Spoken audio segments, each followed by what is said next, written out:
Aman. Kita apa namanya tabat namanya lah. Jangan kerto. Namanya lah ke film beda serame itu kita. Ini beda, aman beda. Beda itu bisa kado. Anak-anak ini beda gitu tuh bat. Jirat tuh bat itu sering ketan nama beda. Pemalas. Malas. Ani rawur nama kerut balik kena kerut. Man. Kerut itu. Karena ini asmat itu mah isa beda. Ketan ini rawur. Mal, woi sila bade. Karena yo ati isa beda isa uji tahu jirat tuh kan antau uji luar masai nasa. Mal sila bade, woi sila bade. Ini kok kan awak isa ini anu. Aduh beda sandi. Mal tuh woi sila bade. मैं को जी रखने की कम होती वो चिड़े में को बात है कम आते कम अनि खानवान खाना रारू सनी अनि खाना आती होए अनि खाना को लोग कहता है बार में ये जुरू कौन का दुकान में को अन वीडियो किया था बड़े घूमे किसमें ताया वो जुरू में Assalamualaikum warahmatullahi wabarakatuh. Hordoftoota fi kabajamtoota keenya ashama qabuune ilmaan Oromoo hundi keessanuu kan kiristaanaa kan musliimaa kan waaqeffata. Baga nuuf jiraatan nagayni rabbii guddaa bakka isin jirtanitti isin bira haa jiraatu. Akkasii daawwattoota keenya isinirraa bannee dhabamnee qaaloynee jirra. Baharee isa qotee isa badee jettanii warri na barbaadu jirtan kunoo obboleessi keessan dhufeetiin jira. Galatooma ulfaadhaa nama hedduu karaa weetsaappii karaa normala daayirektii bilbiluudhaan nama hedduun na iyyaafachuu jira. Ani kun akka nama kibaaba jala seenee kibaaba jala taa'u jirutti biyya danfaa takka dhaqee achi taa'u jira.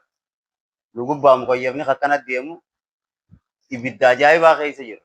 Nama amaan bukaar seenee malee hin jettanii biyyoota takka takkatti gaa amaan bukaar ni beekama. Biyya tana fatti hin beekamu. Isiifuu biitiin amaan bukaari. Akkasii har'a saahiba kiyya obboleessa kiyya hiriyaa kiyya kan waliin guddanne birattiin eessatti argama aadaan biyya bahara qabdu sanittiin argama. Achi gaa waaniin dhufeef walitti deebinaa yeroo dheertuu Nuuraddiinis na barbaadu ture. Har'a akka tasaa ta'e anis eegaa naajaa xiyya fixee karaarraa akkasin maqee booda walitti dhufnee hanqamnu dura hanga inni na barbaadu jiruu fi na dawwalu jiru kan karaa biraan ture karaa biraan jira asin jiruun jechaanii ture. Eegaa naajaa xiyya xumure booda walitti dhufnee asumaanuu mee salaamtaa isinii godhee waan takka takka haa dubbatu. Egaa assalaamu alaikum daawwattoota keenya akkasumatti warreen hordoftoota baartaa ta'aniif daawwattoonni isaa hundinuu kan muslimaatii fi kan kiristaanaatii fi kan waaqeffataatu baga guyyaa kana isin ga'e baga gammaddanii baarilee baga agartanii isin jaa. Egaa akkuma inni duratti isin ibsee gaa obboleeyyanii hojii guddanneeti egaa yeroo dheeraadhaaf bakka takka turre akka carraa ta'e anis biyya kana gabbu'ee as ture. Akkasitti inni dhabamee yeroo dheeraa isinillee barbaadaa turtanii amnilleen gaa gandi isaa fatiyaan gaa barbaadaa telefoona bilbiltee gaa yeroo torban tokko ol dhabamee jira. Akkasitti osoo barbaadu har'aan tana gaa osumaan deemu osoo barbaadu irra jiru jechuun yeroo bilbilallee inni akka waan as hin jirre akkatti telefoonaan naa himaa ture. Dhabee jechuun nama hedduutti illee dhahamee miilaan deemee bakka magaalaa tana gaa hangaan beekutti barbaadee dhabee har'ammoo akka carraa ta'e osumaan deemu akkasitti karaa irratti ismaa magaalaa kan deemu karaa irratti arge. Egaa akkasitti daawwattoota keenya egaa barbaadaa turre egaa ittifatiyaallee yeroo hedduu ciqqabteen akkuma kiyyaa kanatti illee obboleeyyan keenya egaa obboleeyyan hedduudha bakka adda addaatti bilbiltee barbaadaa turtee dhabamee ture innilleen akkasitti har'a argee laakii mijiyyoo takka eenyu Faaxumaa kan jedhaniin biran jirtu. Natti himanii turan gaa. Maal godhiyyaa? Ambar mijiyyoo siin badee hojjeetii yaadoon keenya guddaan san ta'ee hubatte. Jabuuti dhageen dhufe. Isii siin bade jenneeti rakkoon guddaan silaama kophaa keessatti nageen akka waan gaa duraan dhiiraatitu dhala hambada. Akkuma dhalaa dhiiraan bada. Dabala akkasii jiru. Addaa duraan walli dhalaan ogguu badde mul'atu dhiiraa badaa ni mul'atu. Namni dhalaan baddee mul'atu. Gaafa rabbi mul'ate mul'ata. Akkasitti reefus moqofaan argee ogguu magaalaa keessatti harkee si fidu karaarra gaawwan bira man gaafatan jeetuma mana fidanii nama gaafatan jee mana si fide. Silaa eessa gorte sinoo? Siin baduu noo akkami? Lamaatu siin ati fatiyaa siima. Ati fatiyaa namoonni yeroo sin beekan illee ni jiru. Namoota hedduudha waan kana. Waan kana dhugaadhaa nama hedduun na gaafachuu jira. Bahara dhiyeessee jirtaa baatumaan dhiyeessee jirti. Akkuma ati na gaafatte kanatti daawwattoonni biyyalleen weebsaapiin gama miiseenjeraatiin dhufanii normaala dawwalanii nama hedduun na gaafachuu jira. Keessattuu warra gama weebsaapiin dhufee na gaafatu deebisaa godhuu hin dandeenye namoota baay'ee waan ta'aniif jechuudha. Asumaan Nuuraddiiniifis ni deebisaa daawwattoonni kiyyaas warreen na jaalatu na kabajan naas barbaadaa jirtan Akkasumas nam mufattanii baar wanna qabii godhuu hin taane ati bakka tanaas hin dhabanii warri attanillee dhugaan bakka sanii hin dhabanii uumama. Haa ta'u immoo waa'ee Faatumaa yoo hin deebi'e Faatumaan gartan akka isin gartan sanitti Fatihaa fi Daraartuun hidhanii turanii hidhaadhaayis gaafaan baasuuf qabdanii hidhaayis baasee san booda immoo amma Faatumaan biyya Abbaasii jirti. Biyya Abbaasii Ogunjuu Oromiyaa galtee jirti. Baarhaa sanarraa qiyas dhufee Faatumaa fuudhee waliin as taa'u osoo hin taane Faatumaa kara biyyaa qajeelchuuf. Daawwattoota fayyaan isinii maatiin ture duraanis Fatihaa fi Daraartuunis osoo dhaabbaddaa obsaa osoo hin jiru isaan didan malee ani Faatumaa tasgabbeesseetuma akka intala namaa takkatti suudiirraa kaatee Faatumaa jechuun jalqabaas iqaamaaf galateemu jirti. Baasaboora baafattee suuditti deebi'uudhaaf. Ammoo akka carraa ta'e dhuftee waan jettee saniis akkuma jiru ta'ee waan irra waliigallee ani immoo isii tasgabbeessee karaa biyyaa qajeelchuuf faayoon kiyya jechuudha. Fuudhee sanaa teessisuuf hime. Namuu immoo san dhaga'uu dideeti miti yoo uwwisanii miira keessa galchanii dubbiin fagoo deemte akkasumatti immoo ani hanga tokko eegaa Daraartuu waan daleeyte booda Faatumaa tasgabbeessee as gaffitee asirraa illee karaa biyyaa qajeelchee kunoo biyya galtee ganda isaanii jirti gandatti dhalatte jechuudha. Walloo jirti. Achi galtee jirti nurtiin atillee asumaan magaalaa tana keessa baarii hojii jirti jettee shakkini waan Fatiyaan faan jaan dhugaan seeni Faatumaan galtee jirti biyyatti. Kaniin jiru.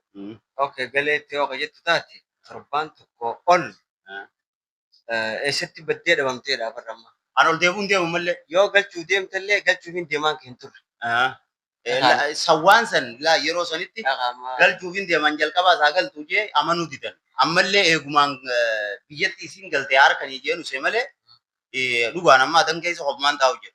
Kun warra booda mana kanaa gadi hin ba'u turtuun hoteela taa'u jira. Maaliif jennaan isii qajeelchuu qofa osoo hin ta'in amma asiillee sanatti ol deebi'uu hin deemu. Asumaan ta'a jechuudha. Waan sanatti ol hin deebineef michoo Daraartuu sanii jechaan ol deebi'uu hin deemu. Maaliif jecha? Daraartuu waan isin balleessite hawaasnis ni beeka. Atillee hanga tokko gartee jirta. Sababa saniiti amma yoo Fatihaa fa'aa gaffiti jette malee asirraa ammoo sanatti ol deebi'uu hin deemu. Idda sanatti ol deebi'u haruma Faatumaan galte sanii galuu turre naa dhiyaata. Faatumaa duuba galchuu kee. Ammaa joon akkasii kute Faatumaa yeroo kute naan jaal. Saniifin taa'ee beekee. Ragaan Faatumaa kee galchuu ta'u. Faatumaan ganda jiru. Kunoo amma lakkoofsa sikkannee dawwaltee gaafachuu dandeessa. Daawwattoonni kiyyallee naa dhageen itti bilbilleennaan itti bilbilla Faatumaan ganda galtee jirti. Asumaanuu warri lolu jirullee jira. Faatumaa akkamitti akkas godhan akkamii hidhan maal jaanii eessattuu obboleettiin biyya takka faana Ameerikaarraa baay'ee lolu jirti. Faatumaan humaan taanee nagayaan galtee biyya Abbaasii jirti. Waa takka rakkatinaa warri isiif cinqamu jirtanis nam shammoojaa qofaa jira nama isii deeggaruun illee hin garre namoonni hangisan galatoomaa ulfaadhaa Faatumaan akkuma nagayaan dhufte nagayaan osoo waa takka hin ta'in biyya Abbaasii bakka itti deemtu galte magaalaa Finfinnee jirti ganda isaanii dheeyitee Walloo irraa deebitee ganda keenya hunda dheeyitee achirraa as deebitee piroosesarra jirti. Waan godhamuu qabu godhattee iqaamaa sii dhawattee suuditti deebi'uu fi baarammoo yoo achi jala dhaqe rabbi haa beeku ammaaf gaanadaniin jira. Akkasiin isiniin jaa warri Faatumaa yaadu jirtanis baarii yaadu jirtanis baariis nagee qaba. Faatumaanis nagee qabdi. Ummaam zaampaanis gaazilaa bakka jiranii nagee qabanii rabbi nageetti haa ta'u. Waliigalteen si Faatumaa jidduu jiraate. Waliigalteen Obbaachi elteettallee yoo qaama qabtee suutii deetallee jala yoo dhaqe rabbi beekaa jira jala biddee. Sani bar waliigalteen jalqabumaa hunuma jirti. Nuti yoo dhugaa feetaame wallaahi dhugaa akka barbaadu turreef akkatti Fatiyaan nu himtee fi anammas waan hunda waan takka takka wani nuti mul'achuu keenya gammachiiseetiin waan silaa garaana jiruuf waa hedduu ture. Sibeetaa namni dura ogguu waa dhabde ogguu harkatti maal goota? Ni gammadda. Ni gammadda. Saniif usne malee ammoo suuta keessa waa fidu jitatummaanu akkaataan itti barbaadaa turree fi akka himmati maayyuutu wal dhaba. Nu dhiisi ana obboleessa keetii fi ganda kee dhiisi warrummaan si beekan daawwattoonni nu hanga isaa rakkachaa jiran kan biraati. Garuu mul'ataayee maal ta'ee namni kun namni namaa bakka itti deemu osoo hin beekamin akkanumatti ogguu batee nama nyaachaa ture. Garuu ati akka namaa yeruma sanuu iddoo gammachuu waan bashannanaa gaarii turte akkas sirraa mul'ata. Lammata ammaas Elaal akka waan walii galteen dabartanii siif isiin ammallee achuma jirtu. Elaal wanni jiru ni jirti. Ani sirraa waan hin dho'isu qabu. Faatumaa fi baar waliigaluun ni jirti. Waliigalteen ni jirti. Sanaa keessa Yaman keessa waliin taa'utu karoora akkasiitu hin jirre malee Faatumaa fi baar idduutti waliigalteen ni jirti. Gamasiitiin yaa anaasii ijoolleteetii fatiyaadha biyya waliin gallaadha. Yookaan kaan ammoo achiin karaa suudii waliin deebinaadha. Fiizaan anarraa waa baasii hundi anarra. Laan karoora suudii dhaquu sanillee hin qabu. Karoora suudii dhaqee suudii keessa dalagachuullee hin qabu. Amma durallee dubbachaatiin ture. Garuu ilmi namaa tokko yoo amantaan iddoo jiraate wal amanuun iddoo jiraate amata 20 booda 10 booda wal arguunis ni jira. Faatumaa fi baaramma lakki akkuma boleetii takkaatti kanamatti deem faatumaa lakki ansin barbaadu jeenii qaceelchee akkasii miti. Sittiin kijibu. Waliigalteen naa faatumaa hedduu ni jirti. Odoo waliigalteen jiraachuu baatte ganda keenya hin dhayitu baadiyyaa kun waan eessatti hin dhaladhe bakka zaamee ka deemanii soogidda bitatanitti hin dhaladhe. Bakka san silaa wanni isii geessaan jirtu waliigaltee jirtuu fi ilaa achi dheeyitee maatii xiyyaa'uu daawwattee karaa maatii isii qotte dura maatii xiyya bira dheeyite. Maatii xiyya bira dheeyitee maatii xiyya bira deemtee karaa maatii isii qottee san booda immoo firoosasa isii irra jirti. Rabbi nagee anaaf fixuu fi waliigaltee xiyyaa fi tasii gaafa guyyaan kee dubbannaa garuu waliigalteen akka jirtu akkuma ati na gaafattetti siis daawwattootaas hubachiisuu hin barbaadu. Ayyee kanaan ta'eet moosoo jiru amma dhugoonute obbilee jedhu wajjii guutannees. Kan bee hundi nuun beeka. Bakka anan jiru bakka itti jirtu yoon dhufe akka nuun wajjin mana baar jira jaan beekamaadha. Magaalaan hin jiru yoo dhufte namni bakka biraas hin barbaadu. Mana keessa barbaadu. Wanni dhufuu dhiiseef maali? Maaliif dhokottee hangaa akka rakkannee Wanni dhufuu dhiiseefu citimaa baara dambuu yennaan bikkiin itti barbaadamu mana kana waan ta'eefin yeroo sanitti akkumaan dura dhufe yoon asii gore qabamuun koo hafan qabu. Asitti rabshaa biraan uumu jee rabshaa sanaa turte sanas gadi hin buusu jeetiin karaarraa maqee siin bakka biraatiin jira jecha fatiyaan eessan na barbaaddi. Warri sanaa waliin turre ijoolleen teenya guutuun eessan na barbaadan asin na barbaadan.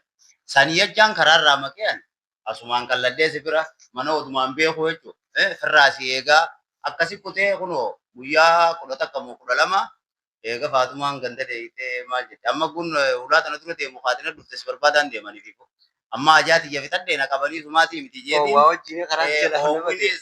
damna godhee Nuruddin bira dhaqee hafuura baafadhee karaan deemu jee tasa walitti dhufne yoo inni na dhufuu baates ittumaan dhufa akka inni na barbaadu jiru ani qubaan qaba kana duraati. Gaaf meeqas keessatti harkee lafaa jalaa dhawaatiin oola. Akkaan taatu akka malee taatu har'a walitti dhufne amma gaa warri na barbaadan anis mul'adheetiin jiraa kun Nuruddin bira jiru akkaan jiru ni beeytanii koottaa asiin hafuudhaadha. Ifiiniin dhufe ifiin sanatti hin deebi'u yoo sanatti haa deebi'u jettan asiin na koottaa. Akkasii daawwattoota keenya ni jirraa jechumaa fi warra nu yaadu jiru asiinarra hanga kana ni jirra jechuu isin beeksisuu dhufne inshaallah yeroo biraa walitti deebina. Garuu dhufanii gaa barbaachifne jiru. Sanaa dhufanii. magaalaa guutus barbaadu jiraan yeroo uummata qoramatee yoo yaa'u.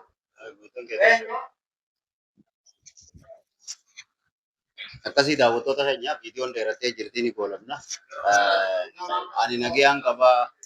Isinis nageenyaaf qabdanii hanqaluu isiniin jechuuf waan biraatii fi biyya kan hin dhufe.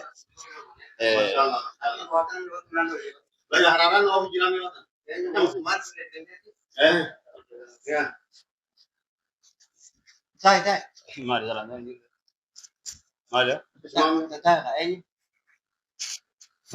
Maali ni jiju ture ja. Amal. Namni ala ijaan gartuu. Namni alaabaa fedhaman beela salaamee dhuma gattaa. Hin beekamu maal hin beekamu. Beeksitu bisiraatu Kanaanaaf inni dubbina jettee jirtu baat. jiraattu baattee dubbisanii gattaan nama bira. Malaasa. Malaasa. Qaanii raawwan nama kan dhufanii kana horachuu. Maal? Kana hojii asmaata isaa beekama. Gattaa hin agaafa. Maal wayii si laabatee? Kana yoo ati isa beektee isaa wajjin taa'u jiraatte waan an taa'u jiru baran kaayina dubbiin kaayin. Maal si laabatee wayii si laabatee dhaabu? Ani kun kana waan eessa Inni deemee? anuma. Adama beeksisan ni beeku. Maaltu wayii si laabatee? Anaafchaa. Meeqa hojii jira kan hojii qabu jiru. Akka bu'eenis. Hojii deemnee kubbaa gataa eegamaa? Ati kami. Ani moo? Ati kan waan Ani kana. kan sana raaruu Ani kana ati hoo'een. Nama dubbisi Ani kaafoo kana. jiru gattaayi. Ati eenyu? kan bu'aan viidiyoo kiyya irraa dubbadee ogummaa akkasii dubbadee ogummaa akkasii taa'ee jiru beeku.